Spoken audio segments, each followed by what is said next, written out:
When I play music, I feel it in my head and I feel it all around me. It's really about communication. Oh, it's so hard to describe. It's like this orb inside you that's glowing warm. I like to dance when I listen to music. I like to listen to Mariah Carey. Any type of rock music. Classical. Bob Marley, the Rolling Stones, and the Clash. When I listen to classical music in the morning, I really wake up.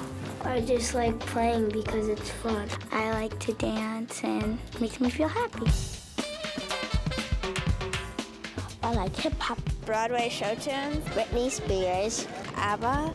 Pop and stuff. The Nutcracker. Rock music. Jazz and blues and classical. Pop. Doo-wop.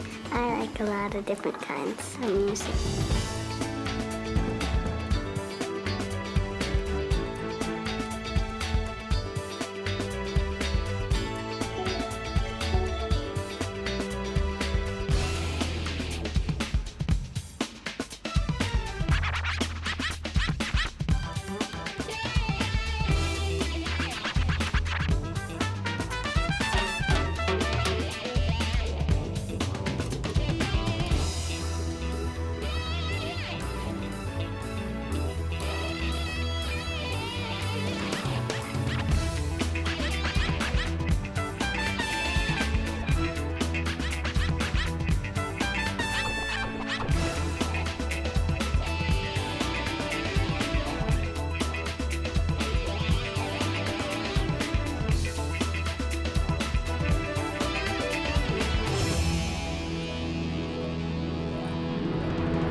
I would recommend music to everyone because now, since I've been playing music, I could focus in school and I could just focus in every aspect of my life. It really, really helps throughout life, and I have so much fun.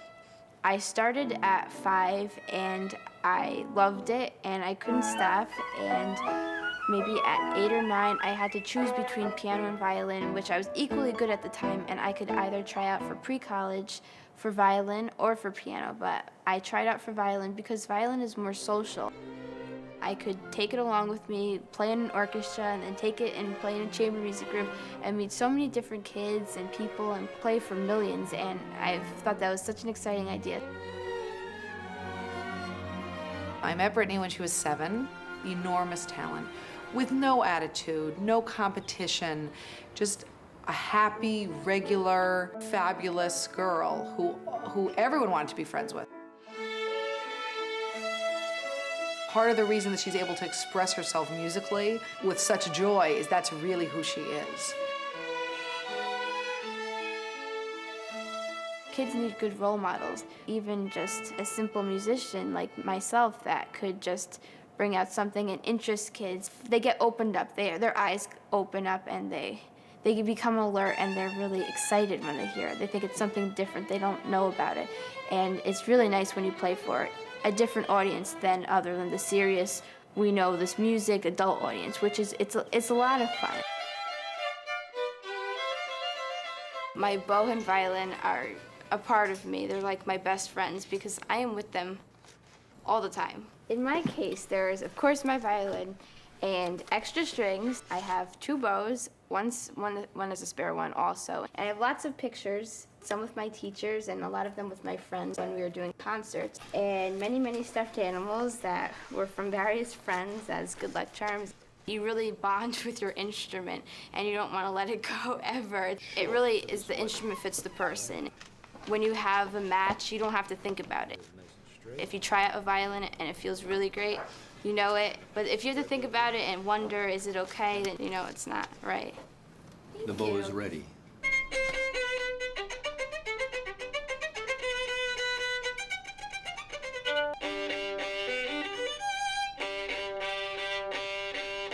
Feels good. Bravo. Oh, thank you. It would be fantastic. It would be amazing to be able to travel all over the world and play for different audiences, different countries, open up different people and have them hear different kinds of music. It's the greatest feeling when after a concert someone comes up to me and tells them how I touched them and my music touched them and they really enjoyed it. And that's what I'm mainly looking for. Everyday life, you do see me, you do get to know me, but when I'm playing, I can't hide behind it. I'm perfectly honest then. So it really brings out everything in me. When you start playing music, you can't stop, and it really is a part of you. I mean, I can't. If someone's paid me to stop playing, I don't think I'd ever be able to. I feel very privileged to be in the greatest city in the world and being able to see famous musicians all over the place and go to Carnegie Hall and dream about playing there one day. So it's really special. So I do feel I am very privileged. I'm very lucky.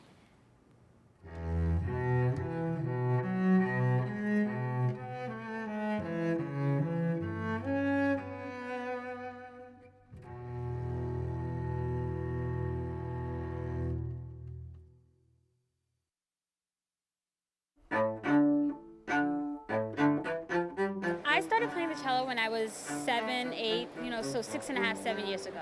I started with a half-size cello, and then I went to a 3/4, and about 1.5 years ago, I actually changed to full size. That was a bit early for me, though, because my arms still weren't long enough, so. My cello is kind of like my twin brother.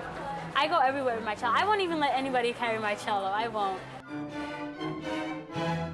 And even though I want to become a doctor when I grow up, I want to be a cardiologist, I'll never stop playing the cello. It's like I'm really, really shy. Like during the week, I'm like prepping up, and then when I get to Juilliard, it just all comes out. I explode, I'm loud, we're laughing, we're screaming. Everybody knows it, so oh my goodness, there they go. Many people might not think I have a social life, but I actually do. Juilliard is actually my social life. Most of my friends go to Juilliard, and we always look forward to Saturdays.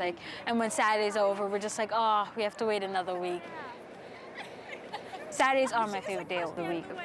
There's not much difference between playing outside and playing in a regular concert hall, except for the setting, but you're basically playing for people, and I feel that coming out and playing in the subway or Washington Square Park is good practice for me because I get to play in front of people, so that when it comes to real concert, I don't get so nervous. Where we play is up to my brothers, like my oldest brother, Pierre. He kind of runs the whole thing.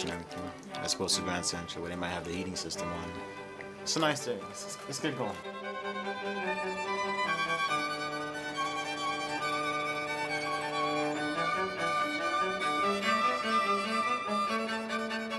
Sometimes we get like a big crowd, and that makes me feel really, really good.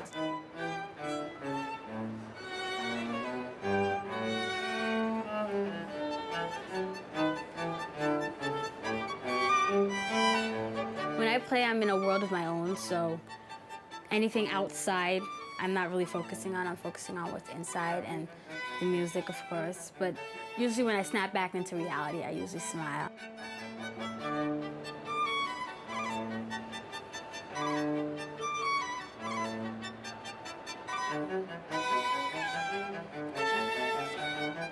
I feel like I'm in my own world and nobody can bother me. That's one of the great things about music, because if you can't say something in words, you can always express your feelings through music.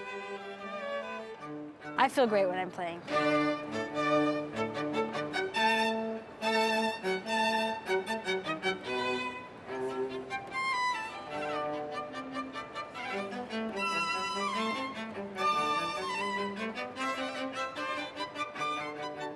I actually like to be a role model to all kids out there because my brother's my role model.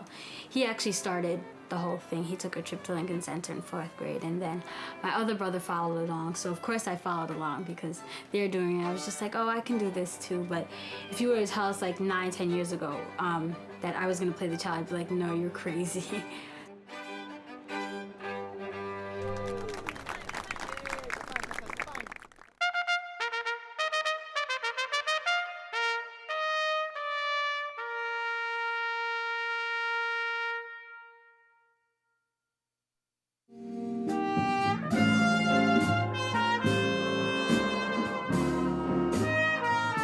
I decided to play the trumpet in 5th grade. My brother played the trumpet. He was in the marching band and his jazz band, his pit band, and I wanted to be just like him. Because the trumpet is traditionally a boy's instrument, I end up spending most of my time with boys. in orchestra sectionals and bands and all my musical activities, I'm usually the only girl. I kind of get used to boys joking around with each other. It's very different than spending most of your time with girls. On Saturdays, I take the train into Penn Station and then the subway uptown to Juilliard. The location of Juilliard especially is really exciting. I mean, you're surrounded by the creme de la creme, the best of everyone's field, dancers and actors and opera singers and, you know, all of the musicians. I think just being around them and just listening to that, just listening to the best that's out there is education in itself. I love the trumpet, I love the sound of the trumpet, and I love the parts I get to play and the exciting fanfares or the lyrical melodies. You know, it's really a versatile instrument.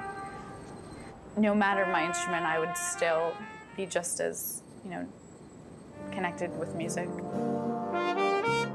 Musicians my age and younger, especially at a very competitive level, get very involved in technique. Who can play at the highest, the loudest, the fastest? Who's the most impressive? Who can outplay who? Sometimes the real purpose of music gets lost in all that, lost in the competition and the technique.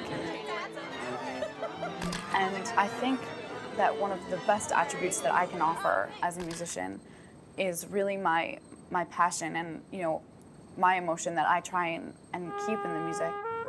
Playing music almost always changes my mood. I like to listen to all kinds of music: country music, classical music, jazz, bluegrass, and world music. I feel as though each kind of music has its own appeal. Jazz is special to a lot of people, I think, because it's the closest form of direct expression. It's almost a requirement to add your own personal flair, your own emotions, your own interpretation to the music. And I really think that whatever the instrument, it's really just like a tool. No matter what I do, if I decide to become a lawyer or a doctor, it'll always be there. I will always have music in me, and there's some, you know, really deeply seated emotion and sentiment and desire, like burning, for the music to be expressed.